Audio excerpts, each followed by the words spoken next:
Order at 18:08. Thank you, Jam, for getting us up online and everything going. Really appreciate that.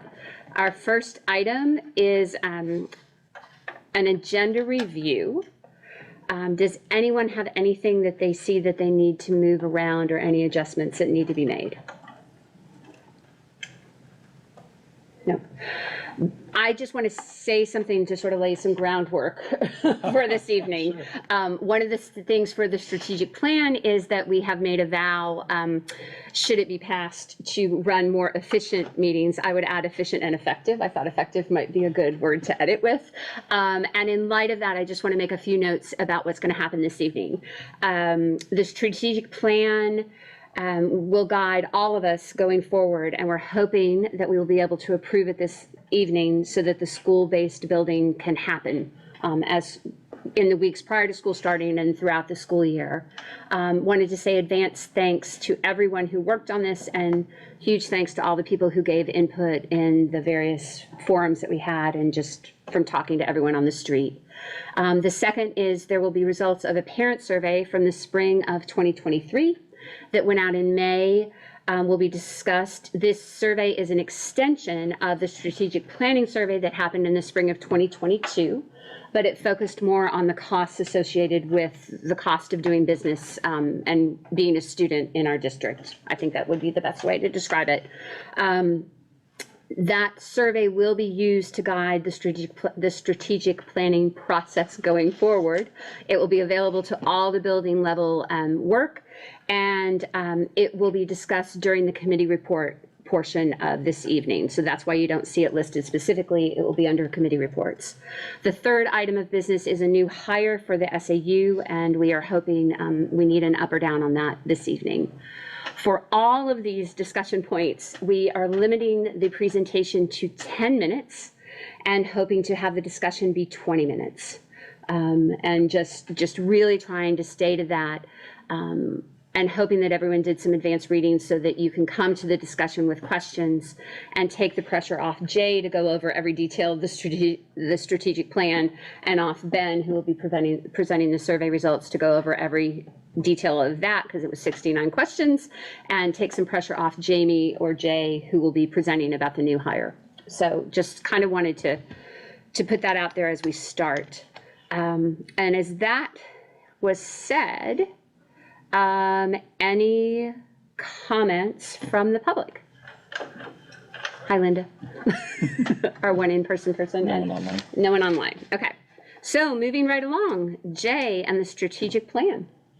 All right. So attached to board docs, if you just refreshed this evening, you'll see the most recent draft, and that this draft contains the suggestions that the board had at our retreat, and also even included some minor edits that the strategic planning committee offered at our meeting last night. So it's hot off the presses, and it represents a lot of editing and revision over the last several years. By way of history, for anyone watching this, in May of 2019, the SAU 70 board chose a single annual goal to create a 3 to 5 year strategic plan. I think I must have misunderstood. I thought you meant you wanted to take 3 to 5 years to make the strategic plan. We partnered with a consultant from the New Hampshire School Boards Association. We formed a committee and began to meet. And that process was the subject of our all-district back-to-school in-service the subsequent school year. And I used the metaphor of a hike through the White Mountains to describe how we'd take stock of our current position, choose our destination, and plan our route. I distinctly remember showing slides of the signs and cairns that serve as guideposts to keep hikers on the right trail, even when conditions change, and equated those to the benchmarks and outcome measures we'd build into our plan. And then, of course, conditions did change, and we reacted to the pandemic. We set aside our planning effort until we'd weathered the brunt of COVID. And through the years, we worked with staff, students, parents, board members, administrators, and members of the larger community to develop both our portrait of a learner and our strategic plan goals. We used 3 separate and extensive surveys to gain insight into our school community's priorities, and I think all told had over 1,200 different responses. Should the board approve these goals and this portrait tonight, Each school and the central office will use them to organize, implement, document, and measure our initiatives in the academic, student support, facilities, and organizational dimensions of our school system. We'll use the plan and the portrait to hold ourselves accountable to the broad commitments that we've made to the principles of equity and sustainability.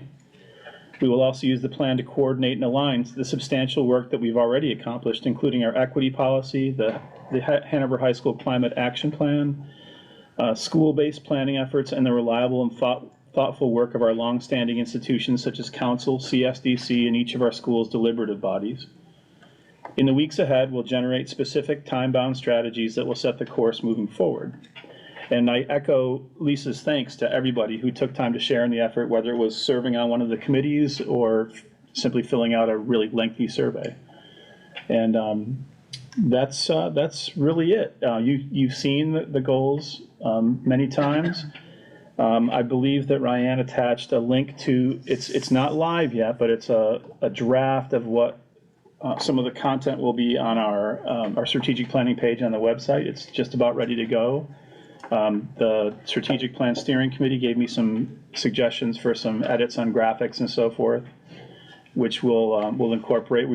There's certainly some things to proofread, and then in addition to what we'll post on the website, I've purchased a software tool called, I guess it's Asana,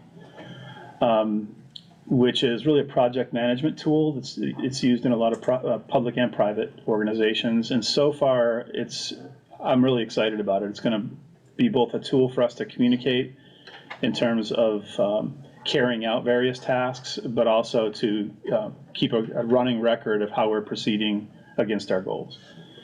And I don't know how much more I can say about this. I'm really excited for you to vote on it. I hope vote for it. Any comments from the board on the strategic plan? Neil. So I think one of the things that might benefit the board, and actually several of the board's committees as well too, is there are a lot, if you look at the measurable outcomes in these things, there's a lot here, right? And I think that it represents for this body perhaps a change in the way that we handle things, particularly as to what we determine goes into a meeting's agenda, and that we might be well served to take those measurable outcomes that we say that we're going to do, right, and add them to the agenda templates so that we make sure that we do that. And I think this could apply at the full board level, but also there are some subcommittees as well too. Because I worry if we don't do that, we're likely to sort of continue business as usual and then not follow up on these things. Jay. Point well taken. And what will happen next is we already have like year one activities either underway or being planned right now. So I will, in my report moving forward, be reporting on our progress against strategy, right at this point, strategy development, but also our attainment of outcomes. I hope to work with the spec committee to build in progress against the strategic plan as a major metric for my own evaluation. And the buildings already have an established goal setting process that commences as soon as school starts again. And now they'll have a full set of these goals to help guide that work. What will be helpful with the agenda planning template is when we've stretched these things out over a 5-year period to figure out where we anticipate being on achieving those different metrics that we've listed as outcomes. They may not all be annual. It may be some are going to be at year 3, some might be at year 5. So I think we'll be able to do just what you're suggesting based on that. No, I agree. I know, not all of them are annual, but some of them are, right? Mm-hmm. And so, for example, like when it says, the board will receive an annual report, I want to make sure that we adhere to our own strategic plan, right? And so make sure that it's in the agenda planning template so that we know, hey, it's coming up, we better get ready for it, we got to have it ready to go, and then at that meeting it shows up and we have a chance to review and stick to our own strategic plan. Amen. Mm-hmm. Point well taken. Anyone else? Yeah. I just want to say thank you to Jay and to everyone who worked on the strategic planning committees, because I wasn't one of them, and I know you all worked really hard, and I appreciate all the work from Thank the you. committee members and the public that participated. Great. Any comments from the public on this? Oh, can you let Garrett Paulman as a panelist, please? Oh, good. And Kelly has a comment. Kelly, hello.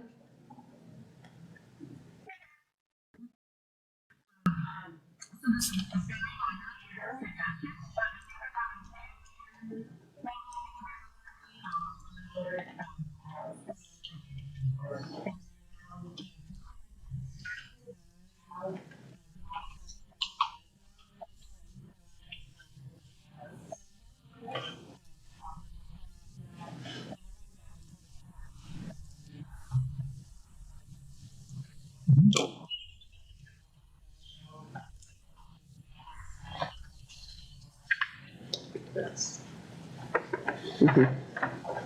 Thank you, Kelly. Anything else? Anyone else with any, oh, Jay, sorry. I was just going to say, to your point, Kelly, what I read was the first paragraph of the cover letter that will accompany the document when we finally print it off.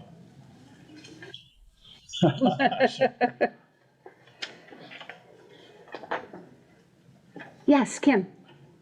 So I know this has been mentioned before as far as this is kind of like a constitutional strategic plan where it's a living document and, you know, and I will reflect that, I guess to Neil's point, there are a lot, right? It's a lot.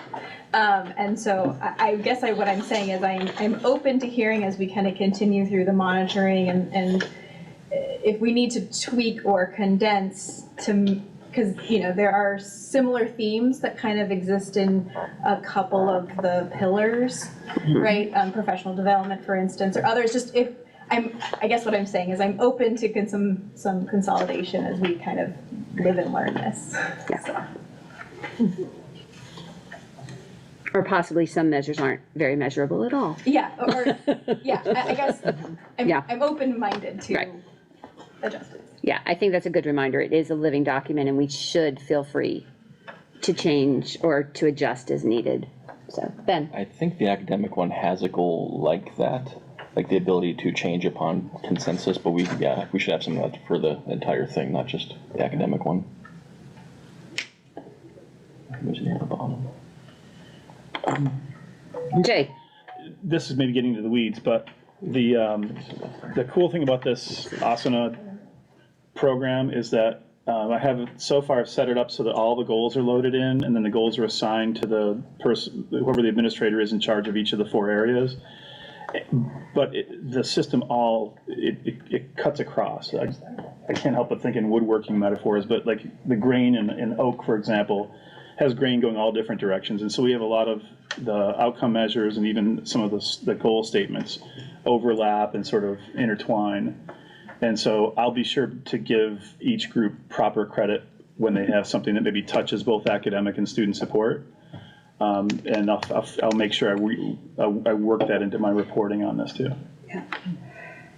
And I will tried to get it for tonight so that I could say everyone's names out loud, the people who served on all the committees, and couldn't quite gather it in time for this, but I'll make sure that it is reflected in the minutes for this meeting so that there is a public record of every single person who spent a lot of time in this process for us. So want to make sure that their names are saved for posterity's sake. So, and again, thanks to everyone. Okay. Seeing no other comments? Great. Moving on, business requiring action. Yes, Deb. I have one quick correction for the June 21st special meeting Yes. that I did not attend because I was away and I'm missing. So just minor, but Okay. So whoever makes the motion can say as amended, if that would be helpful. So, Deb, isn't that correct in that you weren't present, so you're not named? right, but it says that Kim was absent and it doesn't say that I was absent. That's all. Oh, I see, and then not present. Yeah. Yeah, Yeah. Okay. yeah. You So are. you're neither absent nor present, nor not you're there. just there. I was out of the country, maybe that's why. And actually, on that note, Kim has mentioned that not present for one of them, but not the other one. So we'll need some consistency on that. Okay, Oh, I think I abstained. It says you're not present, which is, different. yeah. Okay, Whatever. Rick, Move to approve items B through F by consent as amended. seconded by Deb. All in I favor? have to do individually. Oh, we do, that's right. Kelly and Garrett. With Kelly and Garrett on time. Okay, starting with Neil. Odell, yes? Hartman, yes. There, yes. Tryman, yes. Costa, yes. Christie, yes? Keeney, yes. Nelson, yes. Johnson, yes. Let's go with Kelly. And great. All of it passes unanimously. We now have a strategic plan. Thank you, everyone. This is really kind of fun. Yeah. And thank you in advance to everyone who now is going to have to do the work of implementing the strategic plan. So we know that we've just put a lot on the buildings, and in advance, thank you again for, I'll resign. yeah, thank you again for your help making sure that this is a living document that helps us create the best school system that we can. So, moving on, report of the chair.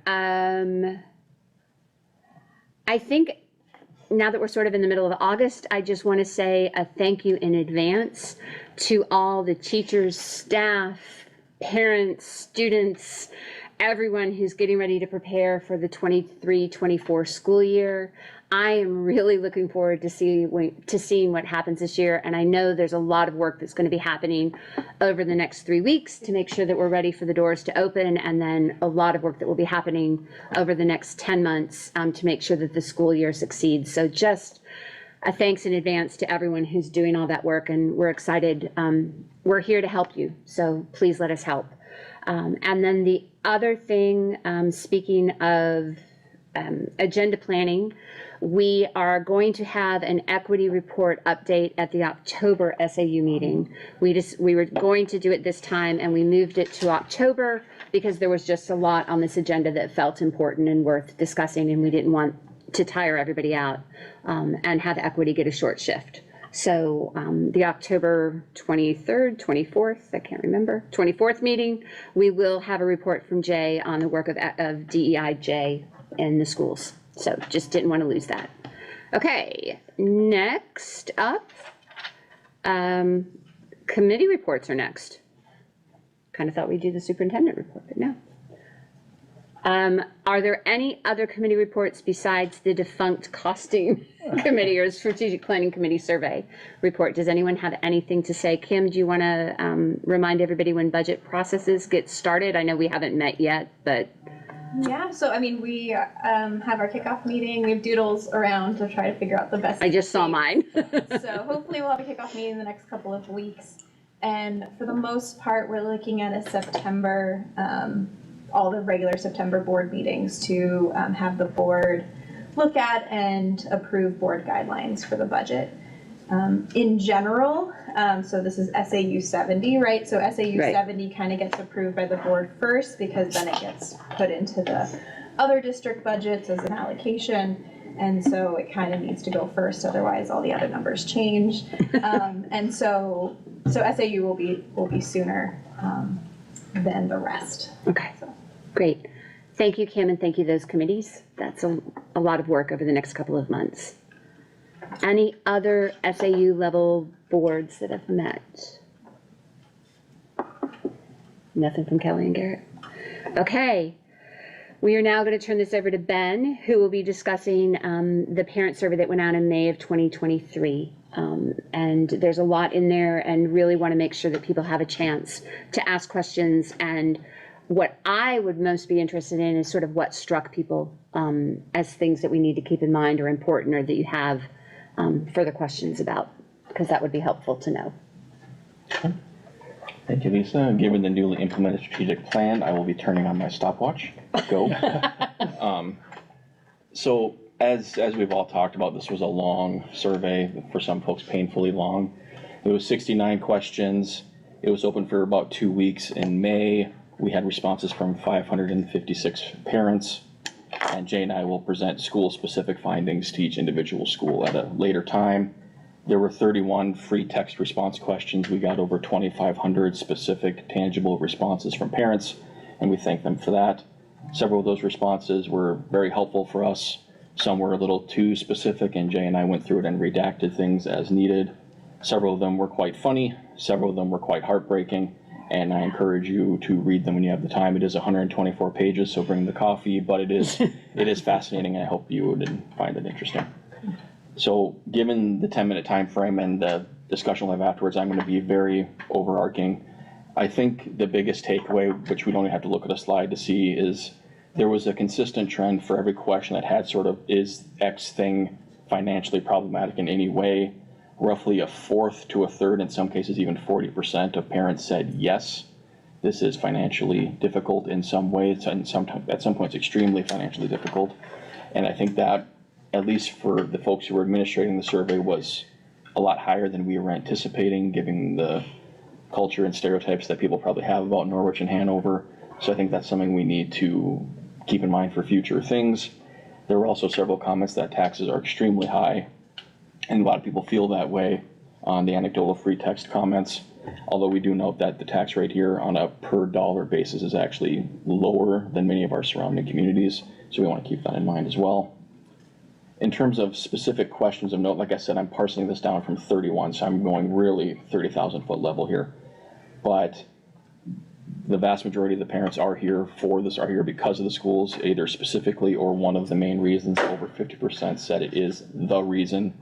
I'm in Hanover and Norwich. And one thing that I think Jay and I are particularly struck by, and this is on slide question 5, if folks are following along, is you can't necessarily add this one together because it's a please select all that apply, but we can see that roughly 2/3 of parents indicate that there might be a potential need for tutoring for things that they are being taught in school, and about 40% have or did get tutoring for their child, which might be a lot higher than people thought it would be. This is the first time, to Jay and I's knowledge, that this level of specificity was asked of parents. And in the free text questions, people had many opinions about why they were doing it, as well as many things that they're getting tutoring for, many of which I didn't know existed. So I thought that was fascinating as well. What are my other things here? Secondly, the mental health component of this was very surprising, and that is question number 13, if you're following along, which is less than half, just over half of people say there's no need for mental health or behavioral health services for their kid. Just half. And there's approximately 22% of our kids are actively getting mental health or behavioral health services right now, either in the school or outside the school, or in some cases both. An additional roughly 15%, or actually it's 20%, are actively trying to get services for their kid. And that's on top of the ones that are already getting it. So if you think about that, that's ballpark half of our kids are in mental health care or are actively trying to get it. Yes, Kim, I know I'm rounding in my head if the numbers are slightly off. It's more on the context. If I believe you could select more than one answer. Not for that one, you couldn't. Not for that, okay, Correct. I just was trying to. So Yeah. for some of the questions in bold at the top of the slide, it will say please select all that apply. And that one was one choice. Okay. Yeah. Thanks. But some of them have that.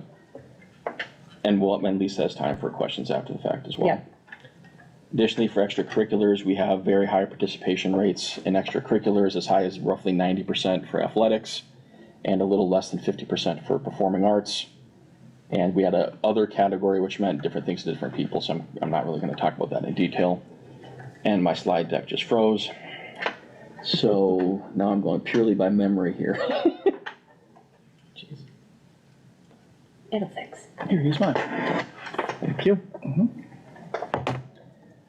And then, how do I go down on this chain? There you go. Okay. Just use the arrow. Yeah.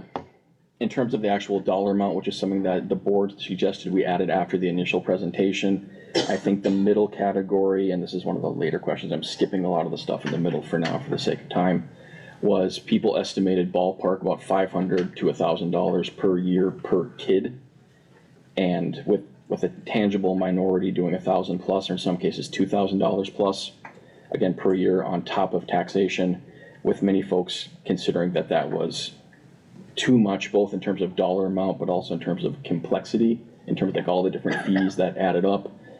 I presented this to the strategic planning committee yesterday, and we spent a lot of time noting that gifts to teachers was a lot more requested than we had thought it would be, which is question 45, I believe.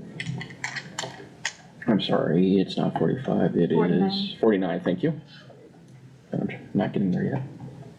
You're there. And also, if for the folks looking along, 49 was too big to fit on one question on one slide in terms of the visual aid. So if you go to the next slide where it's a list of numbers and response rates, and that's 2 pages long. It's in more docs. And let's see here. There was a lot of discussion yesterday about the pressure question, which is number 53, which is, do you as a parent feel pressure to pay these costs, which are theoretically optional?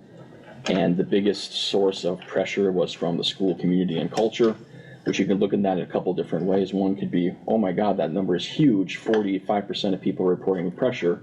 But you can also flip that, just like you can for all these things, and say, oh, 55% of people did not report pressure from the school. So it's, we can kind of read into this as we want, which is not necessarily a good thing. And let's see, what else have I had? And one of the questions was about a proposed financial aid system that kind of be like a 503C that would actually have sort of just like the Friends of X sport that we have, be similar in theory, where parents could help chip in, or as could outside organizations for things like March Intensive, for things like financial aid in general, or specific other activities. And I think that got some support from the strategic planning committee itself as well. If anyone else who was there yesterday wants to clarify or forget anything I forget, please let me know.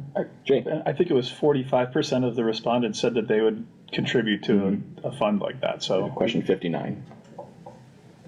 Yep.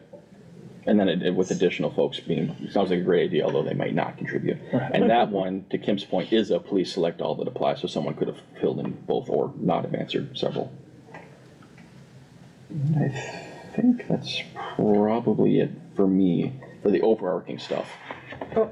Yes, Deb, please, what I forget. The one thing I think that you forgot was the clear need for better communication. Yes.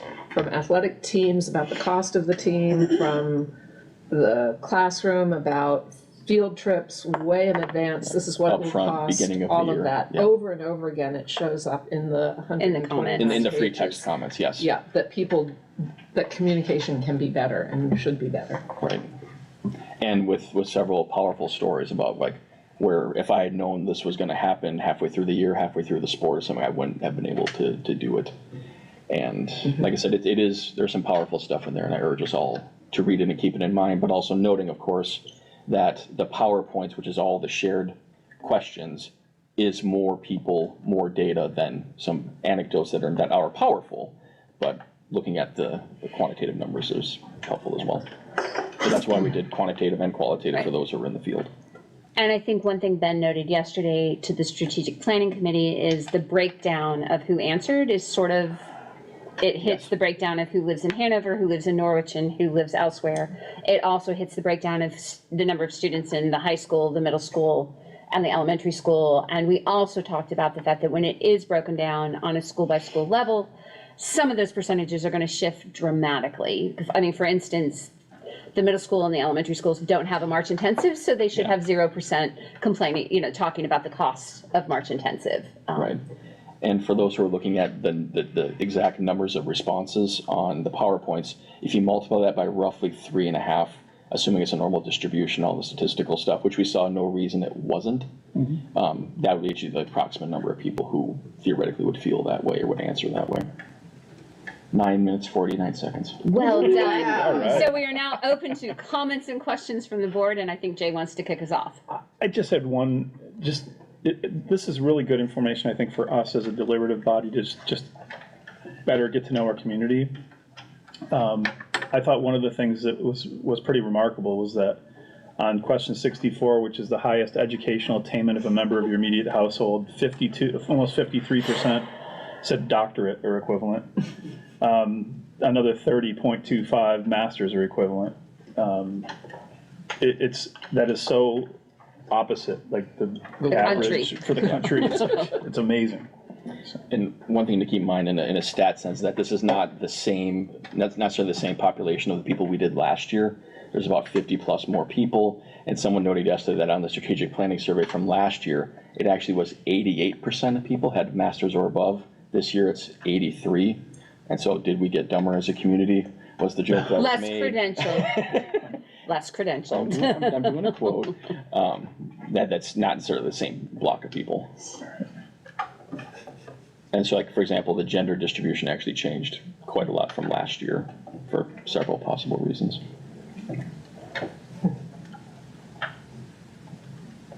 Tony. Ben, I may have misheard, but I thought you said that in most questions, or many questions, 40 to 60% of people expressed. I said about a difficulty. fourth to a third. A fourth to a third. Yeah, so kind of 25 with the one extreme, close to 40%, depending on the question. And that was me just ballparking in my head, but it's Okay. roughly Because it a seems fourth like- to a third. Many of them are actually Where are you looking? significantly less than that, but I'm sure it varies by question, so it's not. If you're looking at a specific one, we can go to it. Okay, Kim? Kim. What, or maybe sorry. Yeah. to help answer, was there one question you were looking at, or a couple of questions in particular? I'm just trying to circle the square on this one. Ben, for you to say a quarter to a third, like what questions were you looking at? Oh, just all the questions that we went through yesterday as a group that had any sort of, how difficult is it to do X? Like the sports questions Yeah, and the sports, arts questions. Arts, ability to pay, March intensive. So this is not the philosophical stuff or the how do you feel about it, it's more just, was this challenging for you? And now I'm frozen. If you're looking at a specific one, Kim, we can go to it. Oh, I was just trying to help. Okay. Because I heard two things, right? I heard it was less, and then I heard that it was more, and I'm just trying to look at a question to get a sense of. I'm looking at question 5, and it's Five, refresh. no to expensive is 10.69%. Question 5.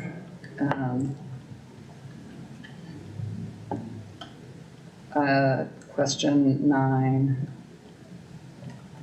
9.62%. So I'm sure it varies, and there's. Oh, yeah, so the tutoring one is a little bit more, yeah. I was referring more to what Lisa's saying with athletics and performing arts. Yeah, good point. So, Yes, Jay. I think the other one, question 39, I thought was interesting too, because we asked about caregiving during breaks, and I think Ben included a question in there about even our Wednesdays where we have our early release. And so in that one, it was, let's see, about 28, 29% that it presents financial or logistical or both types of challenges. Yeah, there's just, I agree with Ben that there's just a lot in here, and it's nothing that's earth-shattering, but just like when we had our conversations in the equity committee about the prevalence of different things, like I won't say I had an argument, but we had one member of the committee who kept insisting that since our equity survey indicated that 90% of people felt like everything's equitable, the whole point of that was that there's 10% who don't feel like they're included. And that was, so I think as we interpret the data, I think we got to take a look at each question, really put it in context, and who knows what this is gonna, I mean, I think having this knowledge will help us to be mindful, at least when we're making a policy decision or we're deciding on an initiative. Or it'd be great to like have this kind of a conversation and some real thoughtful analysis before we have to vote on the March intensive offerings, where this kind of comes right up into our face each year. Deb was next. Something also that it's not quantitative, I don't think. I mean, it's not one of your top 11 items that you went through. But something that really struck me in reading through all the questions that we may well want to be thinking about in terms of curriculum, it's the number of people who felt they had to hire or they did hire tutors not to allow their child to be functioning at grade level, but the assumption, well, you've got to be above grade level. And then what that does to kids who are at grade level, perhaps whose parents don't want to pay for tutoring or can't afford to pay for tutoring. So this kind of thing about what it means to be average in a class and the driving push to be above average and everything, and what that costs parents. I don't know that we can tease that out. People are going to hire tutors if they want to, no matter what. But I think it does bring us to, I think we should have conversations about curriculum and curriculum expectations, or the schools should have those conversations, I think would be. Yeah. And I think to then Ben and Neil, I think if you add up, it presents financial difficulties and it presents logistical difficulties.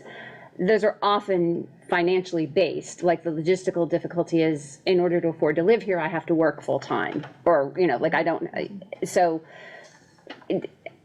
it's more of a quarter to a third have a barrier of some sort, whether it's logistics or financial. They didn't necessarily name it as financial, but there's a reason why they would like to do something, but they cannot. And that just feels important to think about too, because there are assumptions being made. Yeah, so Ben and then Neil. And to Jay's earlier point about equity, questions 15 and 17 get into healthy meals and technology is needed for educational purposes, and about 1% of kids have trouble getting nutritious meals for financial reasons, which means roughly 20% of our kids are in that frame, and about 40 kids do not have access to technologies at home that they need for schoolwork. So that is a small minority, but that is still far more than it should be. Neil. Two things. I think one of the last things we just talked about is important. I wouldn't mind having some time, whether it be at an SAU meeting or a Dresden meeting, and if I would go so far as to sort of maybe, if I gotta pick something out, pick March intensive, right? Because I do think that there is a discussion that this body needs to have about, not isolated to March intensive, but that's just the one that seems to come up every year, and I would argue, like, why not start there? But not to say that that's where we also end, right? Because I think the conversation would go on beyond that. And I think it's a conversation that's more than just 20 minutes at a board meeting. I am a little overwhelmed just by the quantity of the data, right? And I'm paralyzed because of that, to be able to feel like I can do anything meaningful with it at the moment. So I do think that this is one of those things that the board is going to need to just come back to on a frequent, periodic basis and look at it and be like, what does that mean? How does that impact then what we're doing here? And you know, how does it influence the decision-making process? But the particular point that Deb made, I think, is a good one, and it struck me too, because there was a line in the strategic plan dealing with curriculum that said that we would view our curriculum using a bunch of different lenses, but one of them was that it was grade level appropriate.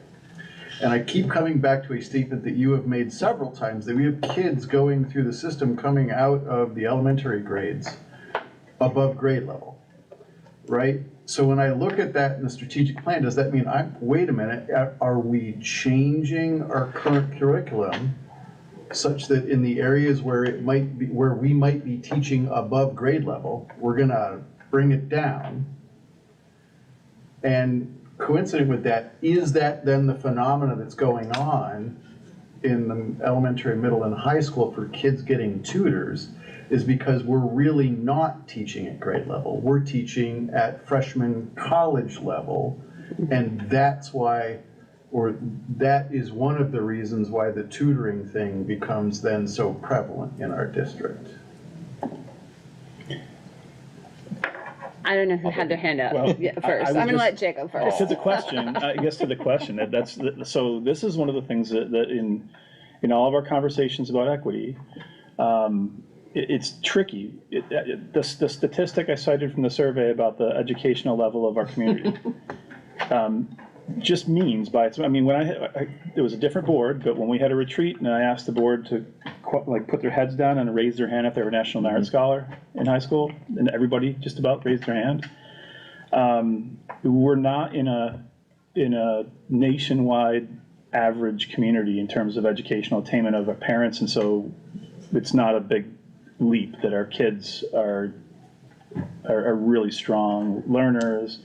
They're very intelligent, and you come into ninth grade if you're an average reader coming into ninth grade at Hanover High School, average reader by national norms, you are 4 grade levels behind most of the kids in your class.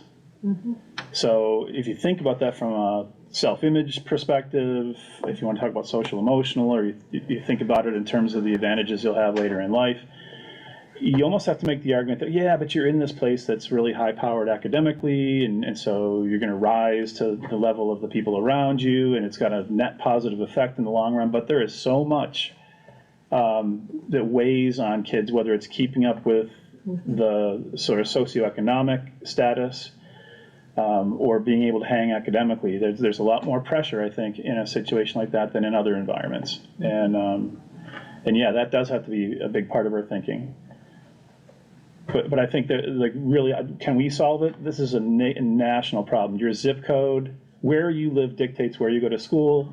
And if you live in a place that's affluent and highly educated, you're going to have advantages that people in other places don't have. And so we have to embrace that and then figure out how do we then make sure that within our community there aren't people that are unnecessarily disadvantaged or who don't have the opportunity to feel good about themselves and find success in some way. And I'll get off my soapbox. Ben? In terms of your March intensive question, Neil, there were many comments in the free text part about March intensive, many positive, many negative. Although it wasn't the only trip that was mentioned a lot. There were a lot of comments about a Virginia trip and about a Montreal trip. Many of them actually far more negative than I thought they would be. And so there's definitely going to be a lot of things we can use from this, not only from the free text qualitative stuff, but also from the people who think it should be taxpayers, the people who think it should be individual parents, and the people in between. There's a lot of useful information here, and we can actually compare what these parents feel about who should be the taxpayer versus parent breakdown for travel, for sports, for performing arts, like all those things. And they do vary substantially by how it's asked and what they're asking about. And to your second point, which I think I might have already forgotten what it was, they'll come back. Okay, I'm done. Neil? Yeah, so first to Jay's point, actually the thing that I might be curious about, and it would depend on whether the board would support it or not, is the analysis of, in our current curriculum, like, for example, in 3rd grade, are we really teaching 5th grade level material? Or is it just that what you explained before is just the nature of the student body?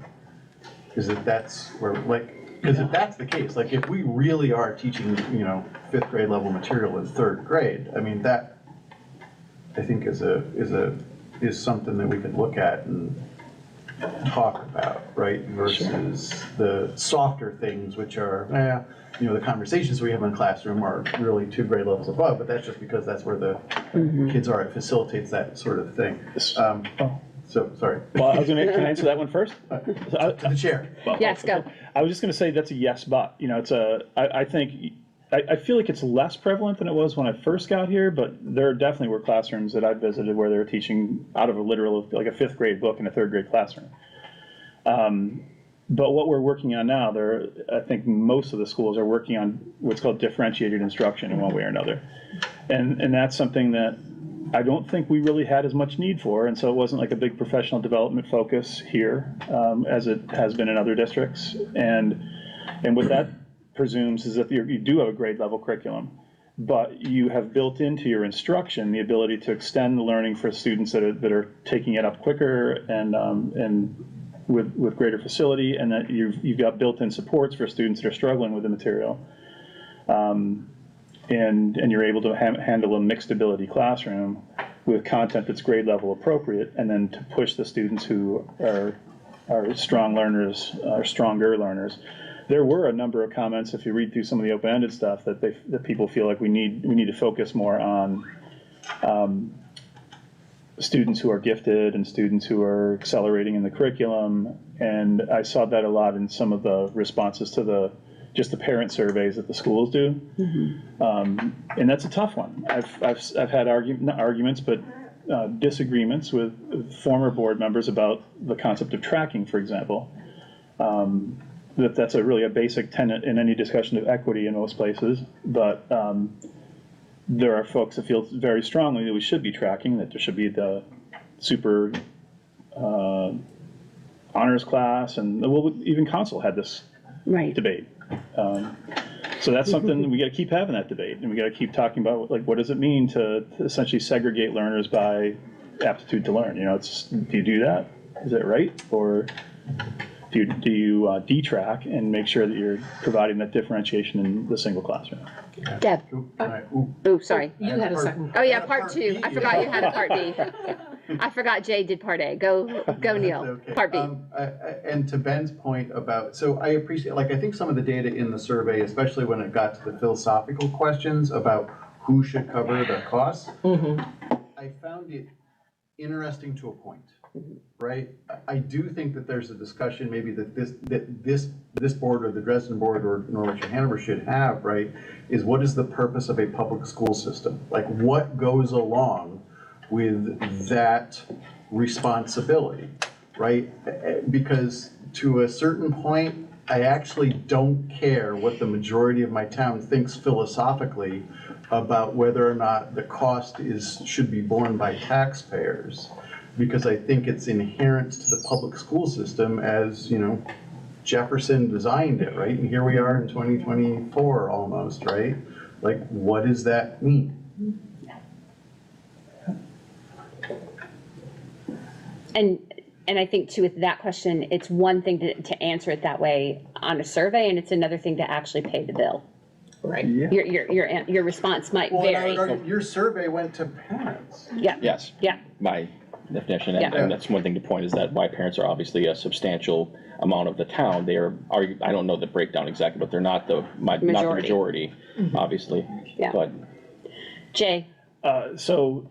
One of the questions in the survey that really gets at this is the question about special ed and 504 services.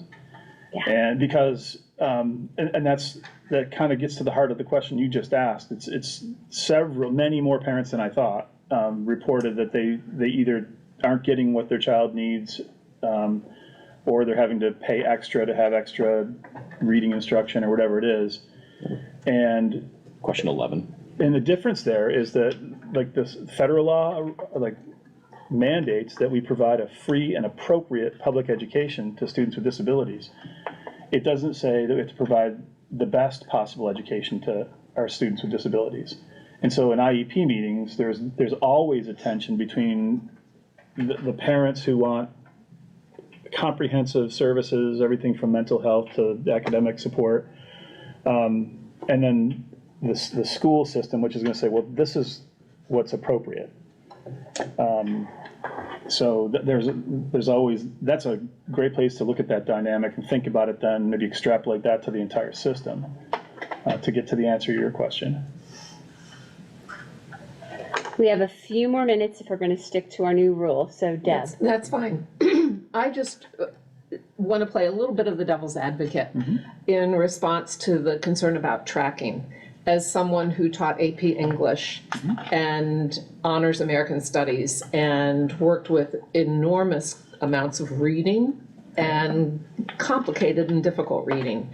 And there were there was no problem with a student being in there, in the classes, but sometimes there was a need to counsel parents about the appropriate placement. And one of the best analogies, I am complimenting myself, that I came up with was a parent who was insisting that her child be in my class. And I said, but think about this with skills. You know, you don't take calculus if you haven't achieved a certain level of ability before that in math. But where I really got her attention was saying, you may want your child to play varsity soccer, but if he does not have the skills yet, if he cannot play as well as other people, if he's not as fast, if he's not, you know, you wouldn't expect the varsity coach to put him on the varsity soccer team. And I think as a community, there are probably way more people who would absolutely agree, your child can't just say, I want to play on the varsity soccer team and expect to be on the team. But many people think, my child should be in this section of a class and we'll just work hard and we'll get a tutor. And so somewhere there is, people don't object to auditioning for a part. And if you have an incredible voice and you get the role, somebody else doesn't have any credibility for saying, well, I should have gotten that, even though I can't carry a tune. So I think in some ways, this community is really good about understanding that there are skills necessary. And in other places, they're not. That's all I want to say. Some varsity coaches might disagree with your analogy. That's true, but there aren't 50 kids in Right, the varsity. I just was kind of, Yeah, I hear you. yeah. Yes, Michael, and and then then we have Ben, 1 and then minute we'll to go. finish, yep. So as one of the newest members on these boards, what sort of lessons do you think, what problems is it designed to solve? And like, what do you think as more experienced members I ought to take from this survey? That's a slightly big question. I think it would be sort of what is surprising, what is not surprising, but most importantly, what is actionable? Like, what are some things here that we need to respond to, noting, of course, that this is a subpopulation of a subpopulation, parents who responded among parents, among taxpayers. And the biggest thing that I saw, and to contradict Jay slightly, was the only one that I saw that was like mind-blowingly surprising was the mental health question, which, if I'm talking about question 13 for folks who are looking, which is not a please select all that apply. So these are all separate answers where 22% of all of our kids are actively getting mental health treatment as we speak, almost a fourth. Another 10% used to. Another 12-ish% are trying to. And then what should we as a board do about that, if anything, noting that the mental health of our students and across, that's, people have said epidemic on its own, and we are in a town that many people perceive have the resources to do something about it. And what are we doing, and can we do more? I mean, I know people in the field locally who are providers, and they are also at their wits' end with, year-long waiting lists. I'm sure we all know people who have or need or are in the field. And I'm personally speaking as an individual, I would hope that we can step up to the plate and help out in some way. That was my biggest surprise takeaway. And at the very least, acknowledge that this is happening and this is a need, and that it might be affecting what's happening in the classroom, and provide the teachers with some sort of support for that. I mean, at a bare minimum, yeah. I'm going to suggest that perhaps you were surprised because your children are younger. It's definitely fair not in point. the least bit Let's not surprising. bring Yeah. my individual family into it. Enjoy it now while it's a surprise. Yeah, and I think, I don't know, I wasn't as surprised by some of the answers about the barriers and how many people for whom cost and logistics are a problem, because I hear a lot of that, like, and maybe that's because those are the people that tend to talk to you. So, but While kind of fit. noting that, of course, compared to other towns, and, doing some stereotyping, but like in a town where many people have the means to afford that care, many of them have the logistical ability to take time off or have a flexible schedule or can make time happen. Right. Compared to other towns, if we're having this kind of trouble, what about all the folks around us as well? Kim, and then I'm going to end this. Well, I was gonna try to take a crack at Michael's question. Okay. So, kind of how I see, like, how would I use this information, right? It's one data point, a lot of data At one point, points, at one point in time. right? But I'm gonna summarize it to one Right. data point. And it's from May. And I think you'll hear common themes throughout the year when we have meetings, we talk about things like March intensive specifically, things like the budget, policies. You know, there's a lot of themes that kind of pop up, and if you kind of think, well, philosophically, I mean, maybe some appreciate some questions more than others, right? But if you kind of think, well, philosophically, what do some parents think about a particular topic or this issue or that kind of thing? I use this as one data point, right? But it's not the only data point, right? And we all have our own experiences and preferences, and so that's kind of how I would see it as I'm, you know, thinking about the budget. There's some questions in here that we're thinking about, things that I think have dollar amounts tagged to them in the strategic plan. You know, things like that will kind of help determine priority and just kind of relative need. So that's kind of what I'm taking away as. And then, you know, maybe on to that is what in this makes you want to ask further questions? You know, like what strikes you that you'd like some more information? That's important to think about too. And I just realized we have not given the public a chance to talk. So we have one member online and one member in our midst. So Linda, please come forward and Hi, everybody. Linda Dante from Norwich, Vermont. Also work at the high school and been a part of the Ask for those that are listening. I've already shared this with Lisa. Just a little bit of context here, I'll go quickly. 2007, there was a Quality of Education Committee, SAU committee, that did a lot of the work that you have taken, I think, a step further here. And part of that work was part of the sort of base for looking at data points, as you pointed out, Kim, was looking at like 4 different areas. Victoria Bernhardt was the person we used as a resource at that time. So you look at demographics, you look at perception, you look at school processes. In other words, that whole idea of when you're in the classroom and you're trying to do differentiated learning, what kinds of things do you need to know? And then student learning itself, which a lot of times is the hard data points, but it's also formative, right? As well as the final summative assessment. So there's a lot of data being collected. The point is, when you have multiple sources of information, you get overlap points. And specifically, when you give the schools their very specific information, that's going to allow teachers, okay, and also administrators in those schools to look at specific areas where students might not be doing well, along with what our commitment is to differentiated learning and sort of the whole equity question, to really hone in and do specific things in the classroom. So while this data seems 30,000 feet from the way you presented it, Ben, it actually alerts, I think, teachers in the classroom to struggles they may not have been aware of. And in a very busy day, you don't think about those things. So I just want to say kudos to you all for shining a light on these, because I think it's going to help us all do better work. So thank you. Thank you. And I think I'll now take up Neil's suggestion that this is part of an ongoing discussion that we'll be having, because we will be having a strategic planning update at every SAU meeting. And it feels as if this survey should be part of that discussion. So no further comments from the public? Quick comment, just in response to Linda. Thanks for the kind words, Linda, but I just want to clarify that my 30,000 foot comment was more doing a 10-minute summary of the whole thing, not the survey itself. Okay. Yesterday, you went into a lot of details. I wish somehow we could have filmed that as well.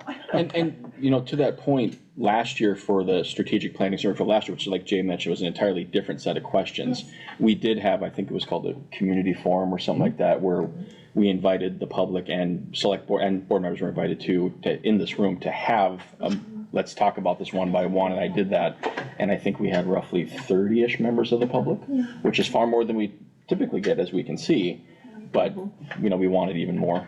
But we're hoping to do school by school stuff throughout the year, I think, right? We'll be referring to this and other things. So I'm going to close our discussion for now and move on. There are no more committee reports, correct? So we're good. Assistant Superintendent report, are you doing Robin's? Or? She attached it, I think. Okay, yep. We can read it, see where she is on her curriculum work. So that is attached. Are there any questions that anyone has from reading that report for Jay, who might or might not be able to answer it? I'm not going to put him on the spot if he can't answer that. Okay, great. Moving on to the superintendent report. So I feel like I've spoken plenty already. But I will say we are in, it's so interesting. I'm sure people have the perception that when school's out for summer, there's not a lot going on around here, but I can say for sure that people are scrambling. We still have some last minute vacancies we're trying to fill. The business office has been exceptionally busy. Even busier, they're always busy this time of year, because all of the systems that we have, everything from payroll to all of our accounts payable stuff, everything has to be shifted over onto a new year. We start a new fiscal year, and all that work has to take place, and we're doing that again with our sort of, I hate to call it wing and a prayer. It's but Jamie and the crew have been like just covering for each other, doing everything that they used to do with more people and more expertise in those specific areas, and they're doing a miraculous job. And I guess I'll use my report as a way to tee up what we're going to discuss next. And part of our strategic plan under the organizational effectiveness piece, there's a specific outcome in there to redesign the business office with an eye toward the future. And I believe Jamie has a really solid plan for doing that already in the works, which we'll make sure we document and include as a strategy under the strategic plan. So we get credit for time served. And I'm just really, really proud of the work that Jamie and her crew are doing. And it's been kind of neat, in a weird way, to watch people attempt to help who really aren't equipped to help, but just there's a real sense of their desire to be helpful. And we just got to work our way through this. But I think we're turning a corner tonight, maybe. So you teed up Jamie quite well, although I'll point out that for this next report, her business administrator report, it's about the audit report and the budget meeting timetable, and then we move into non-public to talk about the potential hire. So, Jamie, take it away with your 3 attachments. So I'm not gonna dive through it line by line, just because of the time and the fact that the next item's far more important, I think, than anything else in my realm right now. So the audit went fine. There is a governance report there as well. Yeah. The only thing they pointed out, and I think that maybe in all the shuffle of the personnel not being here that's normally here finalizing the audit, they probably just didn't get a copy of the investment policy that we I know all of our 4 districts update. So I didn't see that when they originally finalized the draft, but I'll email them, I'll write back to them so that they can fix that and finalize it again. But that's the only finding, was that they didn't think that we had revoted our investment policy, which is not a finding really, it's just a point. A note. Whatever, it's a note, right. We knew how much money we were going to be ending with in surplus, the $166,000, and that was taken into consideration when we built the budget that we're operating under right now. So that was already carried in, and then we're going to discuss that. I did, for our next discussion, because there are multiple changes going on in our realm at the SAU office with multiple positions. I did update that for the board in the executive content that we're going to discuss, but that surplus was carried into that number, and then all of the expenditures were updated, and it will still, we'll still be okay. So, and then the other attachment is the budget guideline, updated, and this is updated as of today. So if you saved the last one I sent, or the first one I sent, if you're on the one of the Can We Make a Meeting team emails. Disregard that one, because thanks to Della at the Ray School, found an error on one of the dates for January, for the January hearing dates were wrong. So we've updated that, and then I had a cell reference, it didn't carry with the date, just had the cell in there. So that's been fixed, and Ryan has it, she's gonna review it too, to make sure we're not bumping up against any holidays that we shouldn't be, or observances. So take a look at that. We won't go through it tonight, but if you have if you're on any of those teams or any of those meeting dates and they don't work for you, then just let us know. We can maybe move them.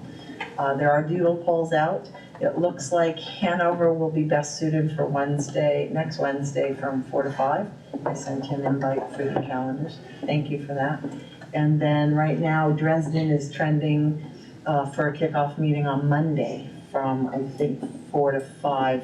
I'm gonna let Tara take a look at that because she might be able to zoom in. Yeah, I can't at that time. Okay, all right, so maybe we'll take a look at some of the other ones, Tara, after you get a chance to. Okay. Okay?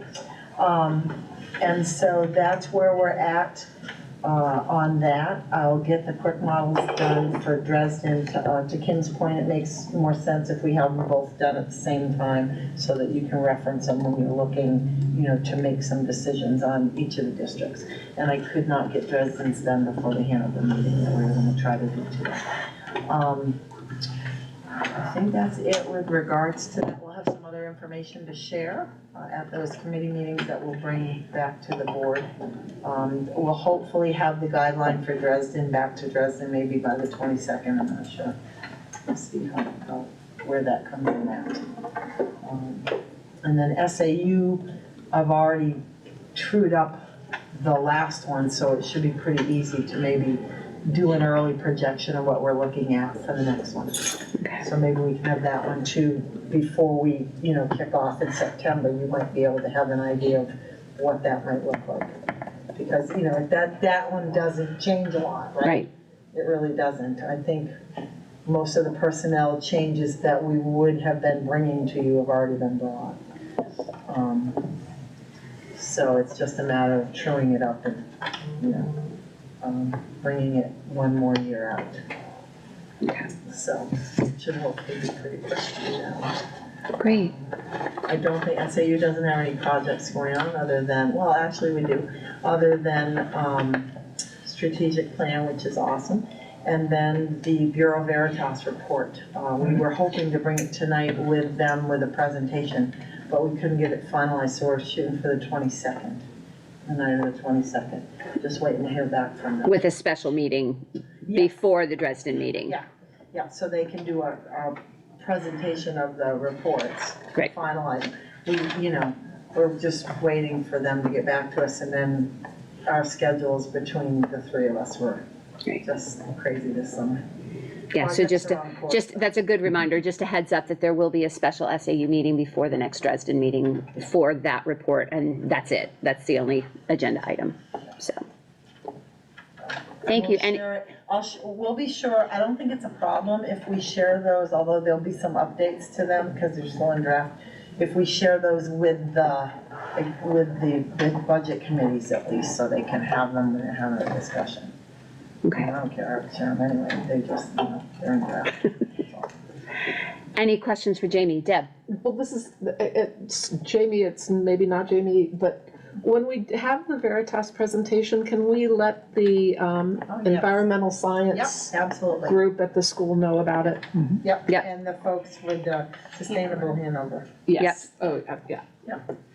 No. There's also an energy committee in Norwich that's loosely, there's like it's not affiliated with the town, but it does a lot with the town, so they might be interested as well. They're pretty close to the Sustainable Hanover. Yes. So we'll make sure they're there as well. Okay, any other questions for Jamie? Nobody down there? Okay. So can I have a motion to go into non-public session, please? Bueller? Deb? I move to enter into non-public session at 7:17 PM under RSA 91-A:3. Is it just plain old 2? C. Huh? 2B. 2C. 2C or B? B is hiring. B is hiring. Yep, it's a hiring thing. Okay, so 2B. May I have a second, please? Michael? And we can just, we do have to go online because we still have Kelly. Yep, okay. So let's start with Rick this time. Johnson, yes. Nelson, yes? Keeney, yes. Christie, yes.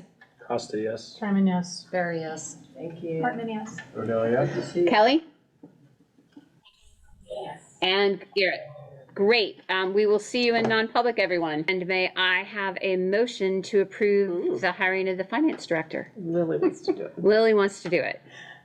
Move to recommend hiring Teresa Taylor as a 1.0 FTE finance director with administrative amendments as presented. Legal review. Great. Legal review as presented. Perfect. May I have a second? Deb. Let's vote. Do we have, yeah, we have them back online? Yes. Moving them both to panelists. We're moving Kelly and Garrett over. They'll be there by the time we get to it. Neil. Odell, yes? Hartman, yes. Very yes. Simon, yes. Costa, yes. Christie, yes. Keeney, yes. Nelson, yes? Delozer, yes. Johnson, yes. And Palm? Palm is not there yet? Oh. Okay. And Garrett? Okay. Great, unanimously approved. Welcome to Teresa, we hope. She'll start coming to meetings with me right away. Perfect. To learn budget and all of that. Well, good luck with extending the offer, and we look forward to meeting her, so. And there's no public. And there's no public to address the board, so we will skip that part. Agenda topics next meeting, it's not until October 24th, so you have plenty of time to think about what you want to talk about. There will be the equity report, there will be a strategic planning update. Other than that, send ideas to me 10 days before the 24th, so by October 14th. And may I have a motion to adjourn, please? So moved. Michael? And a second from Lily. Let's vote, starting with Rick. Johnson, yes. Delozer, yes. Nelson, yes. Keeney, yes. Christie, yes? Costa, yes. Simon, yes. Very yes. Hartman, yes. Odell, yes. And Kelly left. Kelly is gone, but Palm? Great, thanks, everybody.